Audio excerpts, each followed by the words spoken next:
G'day everyone, welcome back to the channel. My name's Cody and today I will be doing my 2022 NRL season review of the Melbourne Storm. The Storm finished in 5th place this year, playing a total of 25 games, scoring 32 points with 15 wins and 10 losses. The Storm scored a total of 657 points in the regular season, adding on the 20 points they scored in their elimination final against the Raiders, which comes to a total of 677 for the season. While the Storm conceded a total of 410 points in the regular season, adding on the 28 points they were put on against them in their elimination final against the Raiders, comes to a total of 438 for the year. Storm's points differential was a positive 247 for the season, adding on with the final comes to a total of a positive 239. The Storm started their season off in round 1 very well with a close win over the West Tigers at CommBank Stadium 26-16 in round 1, followed by in a game of the year calibre between the Storm and the Rabbitohs in round 2 at Amy Park, where the Melbourne Storm would win by 1 point 15-14 against the Rabbitohs. But in round 3 they would go on to lose against the Parramatta Eels at home at Amy Park, losing to the Eels 28-24. The Storm would go on to win their next 6 games in a row between rounds 4 and 9, starting off against the Bulldogs in a flogging affair 44-0 at Amy Park in round 4, followed by a good match between the Storm and Raiders at McDonald's Park in Wagga Wagga 30-16, before going back home at Amy Park, beating the Cronulla Sharks 34-18 in round 6, and then in the annual Anzac clash between the Storm and the Warriors, the Storm would thrash the Warriors, winning the game 70-10 at Amy Park, before going on to smash the Newcastle Knights at McDonald Jones Stadium in round 8, winning 50 points to 2, before going on to flog the Dragons at Amy Park 42-6 in round 9. Round 10 and round 11 for Melbourne Storm, they will go with back-to-back losses. The first one in round 10 in Magic Round against the Panthers, they will go on to lose 32-6, before going on to be flogged by the Cowboys shockingly at Queensland Country Bank Stadium in round 11 36-6. The Storm would bounce back and they will go on to win their next 3 games in a row. First going against their arch rivals, the Manly Sea Eagles, winning 28-8 at Amy Park. Round 13 they had the bye. Another arch rivals of theirs is the Roosters. They will go on to beat the Roosters at the Sydney Cricket Ground in round 14, 26-18, before going on to beat the Broncos 32-20 at Amy Park in round 15. Between rounds 16 and 19, the Storm would go on to lose 4 in a row matches. This is the first time they've gone for 3 in a row losses or more in a row since 2015, I believe. In round 16, they will go on to lose against Manly this time at 4 Pines Park 36-30, before getting beaten by the Cronulla Sharks at PointsBet Stadium in round 17 28-6. In round 18, they will lose against the Raiders in a close affair at Amy Park 2016, before shockingly being defeated by my team, the South Sydney Rabbitohs, in round 19 at Accor Stadium, losing 24-12. After losing 4 in a row matches, the Storm will go on to win their next 4 in a row. Ironic, where they will go on to beat the Warriors in round 20. Back at Mount Smart since 2009, for the first time since 2019, 24-12, beating the Titans 32-14 at Amy Park, holding Penrith scoreless at Bluebet Stadium 16-0 in round 22, flogging the Brisbane Broncos 60-12 at Suncorp Stadium, for going on to lose their next 2 in a row, being defeated by the Roosters 18-14 at Amy Park, and in their last game of the year 22-14 they lost to the Parramatta Eels at CommBank Stadium, before in the elimination final their season would be done and dusted as they would lose 28-20 at Amy Park, which means Melbourne finished outside the top 4 for the first time since 2014, so they made the top 4 since 2015 to 2021, which that's quite an achievement, and they exit out in the first week of the final since 2014 as well. Now, going through some of the best wins for Melbourne. Round 4 against the Bulldogs, 44-0. Against the Sharks in round 6, 34-18. And then their biggest win of the season against the Warriors in round 7, 70 points to 10. And then the following week by 48 points. They flogged the Newcastle Knights 50 points to 2. And then in round 23 against the Broncos, they will go on to win by 48 points again, this time 60 to 12. That was an unbelievable result. So overall, I think the best win for them was against the Warriors, where they flogged them 70 points to 10. Now going through some of Melbourne's worst losses. Round 11 against the Cowboys, shockingly, they were smashed 36-6. Pretty much everyone predicted Melbourne to win that game, because they were on the roll as always, but they were shockingly upset 36-6. And then round 19 against my team, the South Sydney Rabbitohs. Now the Storm have the highest head-to-head winning percentage in their head-to-head than any other team against the Rabbitohs. So Melbourne have got like 26 or 27 wins over the Rabbitohs, while the Rabbitohs have got only 7 wins. And shockingly, it took 7 games for the Rabbitohs to finally beat Melbourne. Not in Melbourne. I'm hoping that will happen eventually. Not next year, because Rabbitohs are playing Melbourne at Suncorp in the Core Stadium. I was at this game, and also CJ was. That's when second time I met him. We were so happy we defeated them, and I might have been a little bit crazy that night. That was because I had so much fun seeing the Rabbitohs finally beat Melbourne in 4 years. And the last time Melbourne lost to the Bunnies was at the same venue, of course, known as ANZ, back in 2018, where Rabbitohs would beat them 30-20. And I think that was a disappointing result for Melbourne. But probably that was probably one of their worst losses. But against the Cowboys was definitely their worst. Both games against the Eels, shockingly, they lost. It was only close though. Round 25 and round 4. Round 3, sorry. And then against the Raiders in a close affair. I think that probably hurt them the most, as they've either made the preliminary final or grand final since 2015. And last time they bailed out in the first week was 2014. So I think that was some of the worst losses for Melbourne. Melbourne's top point scorer for the season was shockingly Nick Meaney, who scored a total of 148 points. This was only because Ryan Paffenhauser, who scored 139 points, went down with a nasty knee injury about halfway to midway through the season, and unfortunately it's kept them out for the rest of the season. That's really unfortunate, because Paffenhauser was the top point scorer and top try scorer before he went down with a nasty knee injury. I believe it was a patella injury. I wish him in his recovery. Such an amazing player and amazing fullback, one of the best, definitely. I think he would have been the top point scorer and try scorer most likely if he wasn't injured. The top try scorer for the Melbourne Storm was their latest signing, Xavier Coates, who scored a total of 16 tries. Would have scored more if he didn't go down with an injury this year, which is really unfortunate, as he's an amazing player for them as well. And Paffenhauser was their second top try scorer with 14 tries in 12 games. That's an amazing achievement. But if it wasn't for Paffenhauser's nasty patella injury, I think he would have got the top try, or at least be a contender for top try scorer.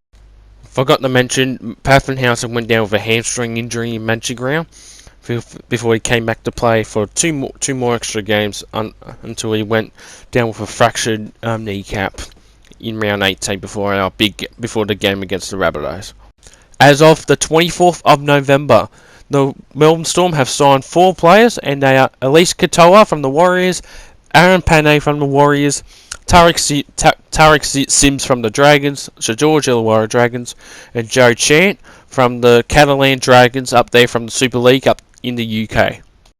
and 5 players have left the Melbourne Storm to go to other clubs, with the exception of, or technically 6 if you include David Nofaluma, who was on a loan deal from the West Tigers. He will be going back to the Tigers.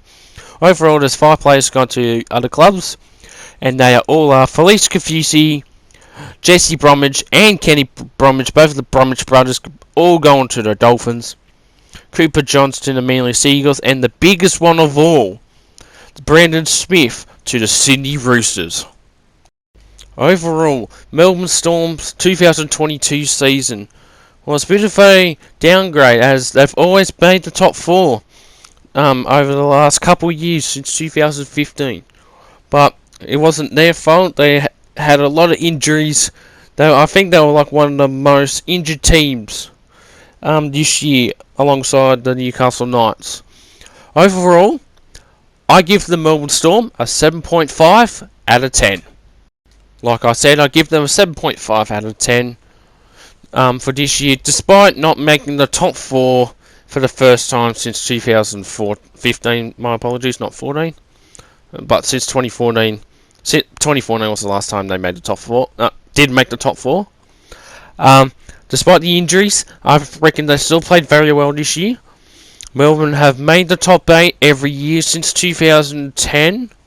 Well, on a technicality, since 2003 or 4, they've made every finals campaign. 2010, they had the salary cap bullshit, which I'm not going to go into that because I don't remember much of that as I watched rugby league in the early 2010s.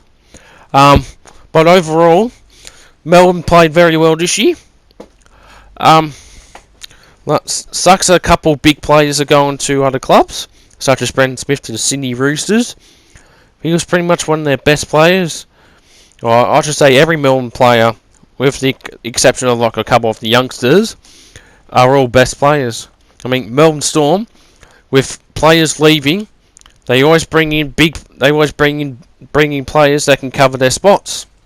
They're one of the only few teams that's managed to accomplish this. There's many other teams, but I'm not going to get into that. But so Storm's season overall was great. Really have a lot of injuries to key players, such as Xavier Coates. I believe he was out with a ankle injury or a calf injury or lower leg injury. So they had the Jesse Ramian, one of their other best players, was out with a pectoral or a major pectoral injury during the second half of the year. So he was out for most of the season. Ryan Pfaffenhauser was out. Jerome Hughes was in and out with calf issue. Ryan Pfaffenhauser was out with a hamstring injury for a couple of weeks. Came back to play 2 more games, and unfortunately went down with probably a season-ending injury of a fractured kneecap. Now, one of the players that only played 1 or 2 games this year was one of their captains, Christian Welch. Now, unfortunately, he suffered an Achilles tendon injury, which that's like a 6 to 8 month recovery injury. So he was out for the entire season. So lots of injuries and drama with Melbourne this year.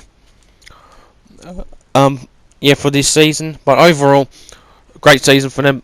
If I have to put some of their players, I think even though David Nofaluma came from the West Tigers on loan deal, I reckon he played well. He even plays better at Melbourne than the Tigers, which is really sad. Pfaffenhauser, before he went down with his 2 injuries, was a fucking gun. He was pretty much their best player, alongside another player I'll get into in a second, who carried the Melbourne Storm through the injury crisis and winning State of Origin pretty much. Pfaffenhauser was the top point scorer, top try scorer, pretty much first place for all points related stats until he went down with injury. Now, Cameron Munster, arguably the best 5'8" in the comp. He played fullback for some part of this year, while Pfaffenhauser was out for half the year. what can I say about Munster? He's a very quality player. Best 5'8" in the comp, no doubt. There could be arguments. I'm not even going to argue that Cody Walker, I know I'm not bringing up a Rabbitohs thing. He was alright this year, comparing to him. But Cameron Munster, best player all around for Melbourne this year. Got to give it to the Bromwich brothers. They've been there at Melbourne for all of their career, and they're going to probably finish off their careers at the the Dolphins. Harry Grant, who's going to be the starting hooker, rather than being put on the bench, or it's a starting hooker between him and Brendan Smith.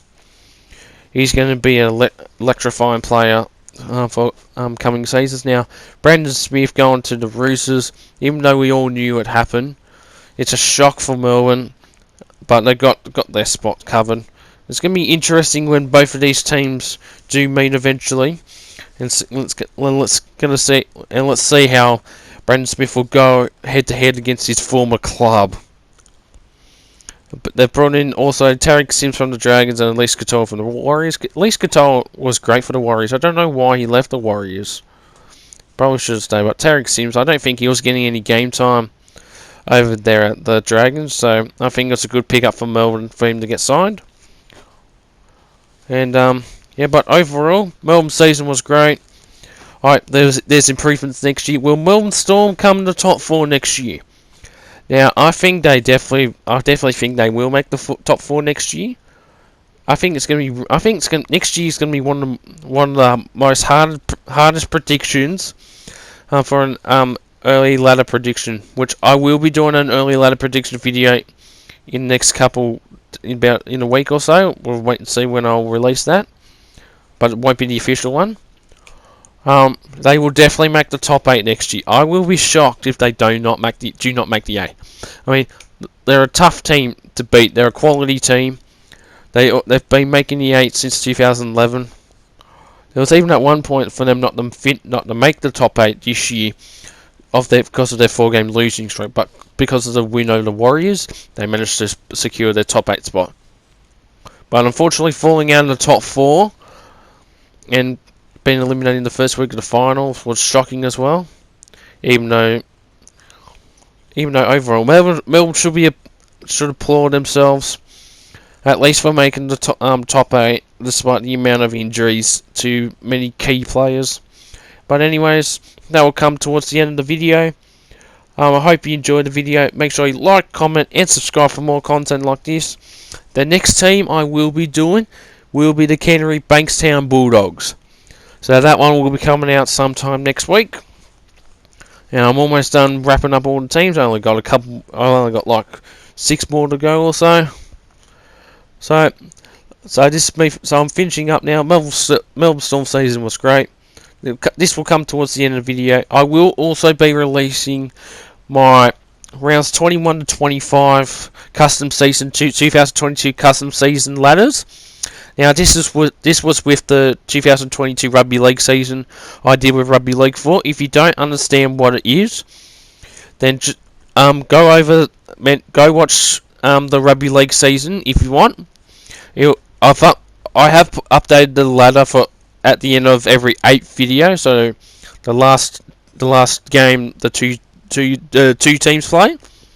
So that will be hopefully coming out tomorrow or Saturday.